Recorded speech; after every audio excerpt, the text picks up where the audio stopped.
Mitsuo को Sumire के साथ किस करते हुए यूरी ने देख लिया था।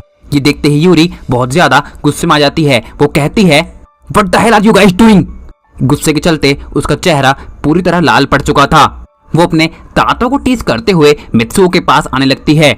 यूरी उसका कॉलर पकड़ते हुए बोलती है तुमने अभी जो किया क्या तुम उसके लिए एक्सप्लेनेशन देना चाहोगे। लेकिन मित्सुओ बिना कुछ कहे अपना सर नीचे की तरफ झुका लेता है और अब यूरी अपनी शार्प आईज से सुमिरे की तरफ देखने लगती है। वो मित्सुओ को लीव करते हुए सुमिरे के पास पहुंचती है। वो कहती है मिस सुमिरे, मैं होप करती हूँ कि अभी यहाँ पर जो हुआ आप उसके बारे में सब कुछ सच बोलेंगी। यूरी की बात सुनकर सुमिरे अलग ही तरह की कंफ्यूजन में पड़ जाती है। उसके पास देने के लिए कोई आंसर नहीं था। कुछ देर के लिए वहां पर ऑकवर्ड साइलेंस छा जाता है। यूरी उस साइलेंस को ब्रेक करते हुए बोलती है ये खामोशी मेरे सवाल का जवाब नहीं है। वो रोते हुए बोलती है मित्सुओ, तुमने मुझे धोखा दिया है, यू चीटेड ऑन मी। इतना कहते हुए यूरी उस जगह को लीव करके चले जाती है एंड सुमिरे और मित्सुओ बस एक दूसरे की आंखों में देखते रह जाते हैं। नाउ लेट मी क्लियर उस किस के पीछे की वजह क्या थी। एक दूसरे के साथ मैसिव आर्ग्यूमेंट करते हुए मित्सुओ और सुमिरे लगातार काफी क्लोज आते जा रहे थे कि तभी सुमिरे का पैर मुड़ जाता है और वो पीछे की तरफ गिरने लगती है। सुमिरे को बचाने के लिए मित्सुओ उसका हाथ पकड़ते हुए उसे अपनी तरफ खींच लेता है और सही से बैलेंस ना बन पाने की वजह से उन दोनों के लिप्स टच हो जाते हैं and after that what happens you guys no properly. अब आगे बढ़ते हैं। मित्सुओ के माइंड में कई तरह के सवाल चल रहे थे मगर वो इस वक्त सुमिरे के साथ कोई इश्यू क्रिएट नहीं करना चाहता था, इसलिए वो शांति से सुमिरे को वहां पर अकेला छोड़ के चले जाता है। यूरी अब तक होटल लीव कर चुकी थी। वो अपने घर के रास्ते पर थी। मित्सुओ यूरी को होटल से बाहर आके कई बार कॉल ट्राई करता है लेकिन यूरी उनमें से एक का भी रिप्लाई नहीं करती। आफ्टर सम टाइम यूरी अपने घर पहुंच जाती है और वो इमीडिएटली अपने रूम के गेट को लॉक कर देती है। मित्सुओ भी यूरी के साथ सब कुछ क्लियर करने के लिए कुछ ही देर में उसके घर पहुंच जाता है। गेट अंदर से क्लोज था। मित्सुओ कई बार यूरी का नाम शाउट करता है लेकिन उनमें से एक बार भी सिंगल में उसे रिस्पॉन्स तक नहीं मिलता। अब मित्सुओ अपना पेशेंस खोते जा रहा था। वो कहता है यूरी गेट खोलो, बच्चों की तरह एक्ट करना बंद करो, please show some maturity. And Yuri finally room का गेट ओपन करती है। मित्सुओ जैसे ही यूरी के रूम में एंटर करता है उसे कुछ अजीब लगता है। मित्सुओ को वहां पर किसी तरह की हलचल महसूस होती है पर वो इस बात को इग्नोर कर देता है। यूरी दीवार की तरफ फेस किए हुए अपने बेड पर बैठी हुई थी। मित्सुओ उसके पास जाकर बैठ जाता है। वो कहता है Yuri are you okay.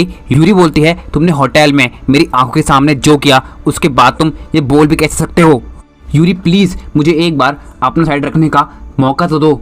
And बहुत ज्यादा मनाने के बाद यूरी फाइनली मित्सुओ की बात सुनने के लिए रेडी हो जाती है। वो कहती है ओनली वन चांस, जो बोलना है बोलो। और मित्सुओ शॉर्ट में यूरी को सारी बातें समझा देता है। मित्सुओ की बात सुनने के बाद यूरी उसे सामने से सॉरी बोलती है। वो कहती है प्लीज मुझे माफ कर दो। मित्सुओ बोलता है इट्स ओके और यूरी मित्सुओ को हक करते हुए उसे गले से लगा लेती है। अब सीन चेंज होता है और हम सुमिरे को उसकी मैनेजर के साथ कार में देखते हैं। सुमिरे मित्सुओ के वहां से जाने के बाद भी इतनी बुरे ट्रॉमा में थी कि वो अपनी जगह से मूव तक नहीं कर पा रही थी। काफी देर हो जाने के बाद सुमिरे की मैनेजर उसे वहां से ले जाती है। कार में भी सुमिरे किसी भी तरह का रिस्पॉन्स नहीं दे रही थी एंड उसे इस हालत में देखकर उसकी मैनेजर को और भी ज्यादा बुरा लग रहा था। वो सोच रही थी कि मिस सुमिरे को मैंने यहाँ लाकर बहुत बड़ी गलती कर दी है। मुझे उन्हें पहले ही क्लियर कर देना चाहिए था कि इस फिल्म का प्रोड्यूसर मित्सुओ सुआ है। सिर्फ मेरी वजह से उनकी लाइफ पूरी तरह अनस्टेबल हो चुकी है। एंड रूम पर पहुंचकर वो इस बात के लिए सुमिरे से माफी भी मांगती है। सुमिरे कहती है इसमें आपकी कोई गलती नहीं, बल्कि सॉरी तो मुझे कहना चाहिए। मैं लास्ट टाइम भी आपके ऊपर बहुत ज़्यादा चिल्ला गई थी। मैंने जो कहा मैं उसे वापस तो नहीं ले सकती, पर ये ज़रूर कह सकती हूँ कि मेरी लाइफ में आपका रोल मेरी मॉम से कम नहीं है। आपने हमेशा मेरा साथ दिया है और मैं इसके लिए आपकी थैंकफुल हूँ। सुमिरे की बात सुनकर उसकी मैनेजर बहुत ज़्यादा इमोशनल हो जाती है। वो कहती है thank you so much miss Sumire. तो बताइए अब आपका डिसीजन क्या है। सुमिरे बोलती है कैसा डिसीजन, क्या आप इस फिल्म को करेंगी या फिर नहीं। सुमिरे कहती है कॉन्ट्रैक्ट साइन हो चुका है, मैं चाहकर भी इस प्रोजेक्ट से पीछे नहीं हट सकती। एंड सबसे मेन बात, मैं पीछे हटकर अपने आप को कमज़ोर साबित नहीं करना चाहती। मैं इस प्रोजेक्ट को करूँगी, ज़रूर करूँगी। अनटिल और अनलेस मुझे खुद से जाने के लिए ना कहा जाए। अब नेक्स्ट हम देखते हैं सुमीरे फाइनली अपने रेगुलर रूटीन को फॉलो करते हुए मॉर्निंग में जल्दी उठ जाती है। वो एक्सरसाइज कर ही रही थी कि तभी सुमीरे की मैनेजर वहाँ पर उसका आज का शेड्यूल लेकर आ जाती है। वो कहती हैं, मिस सुमीरे, आपका आज का दिन काफ़ी ज़्यादा हैक्टिक होने वाला है क्योंकि आपको आज काफ़ी सारे लोगों से मिलना है। सबसे पहले आपको 2 ऐड शूट करने हैं, उसके बाद आपका एक फ़ैन मीटअप है एंड देन आपको अपने एसेट्स के लिए एक मीटिंग भी करनी है। सुमीरे कहती है, रिलैक्स, आप फिक्र मत कीजिए, हम सब कुछ मैनेज कर लेंगे।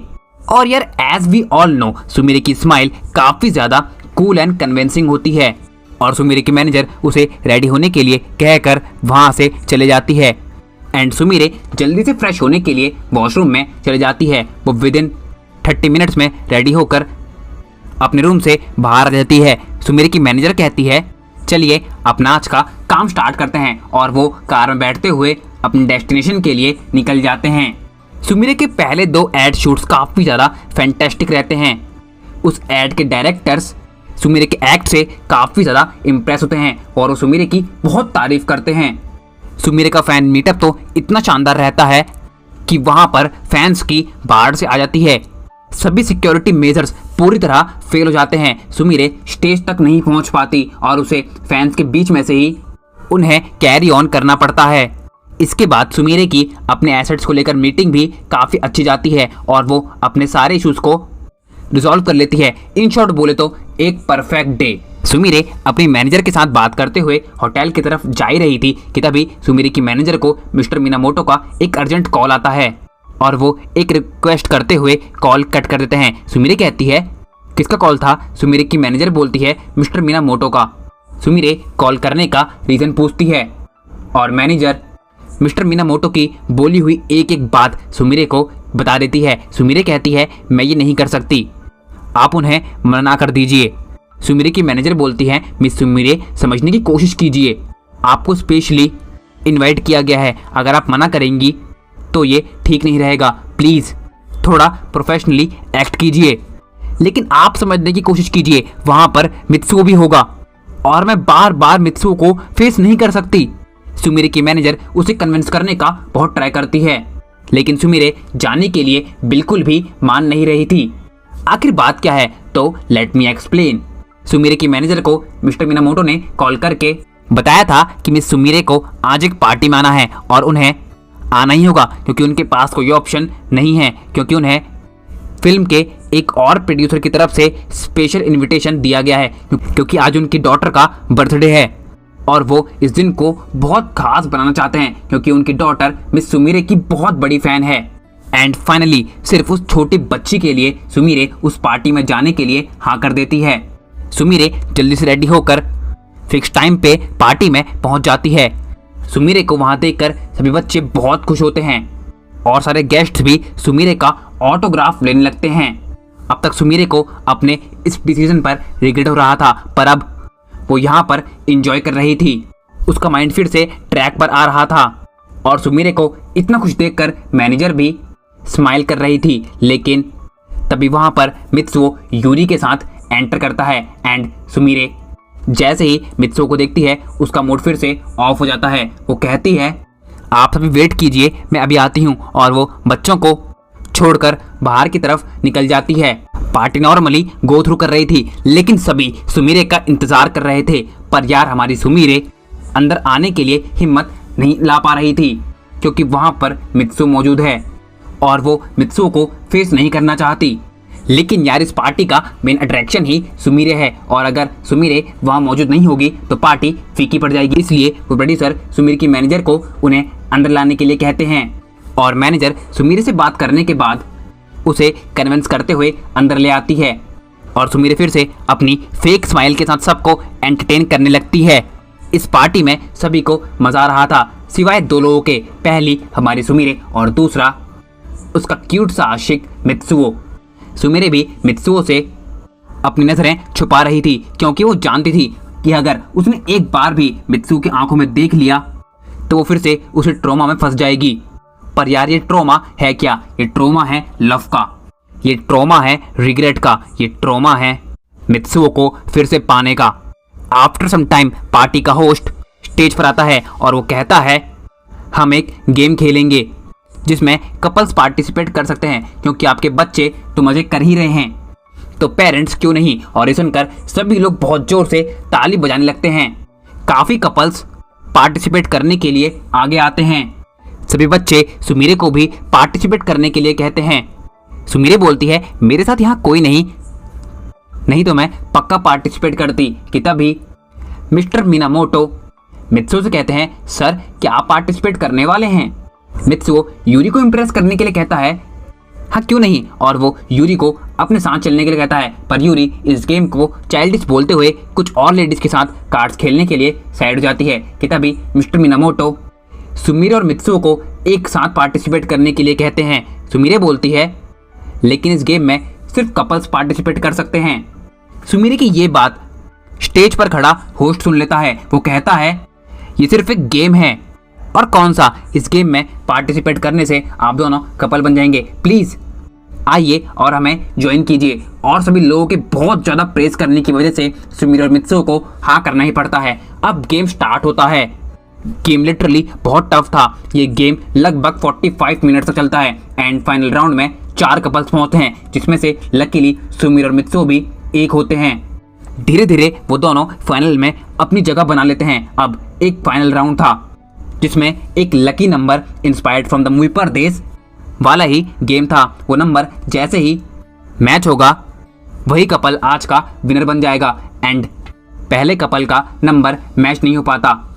अब हमारे मित्सुओ और सुमीरे अपने अपने नंबर चूज करते हैं जो कि होते हैं 4 और उनका नंबर मैच हो जाता है एंड उन्हें मिल जाता है बेस्ट कपल का अवार्ड। यूरी तो अपने कार्ड्स खेलने में बिजी थी, उसे ध्यान नहीं था कि उसका मित्सुओ अपनी पुरानी आशिक सुमीरे के साथ खिताब तक जीत चुका है। सभी मित्सुओ और सुमीरे के लिए बहुत तालियां बजा रहे थे।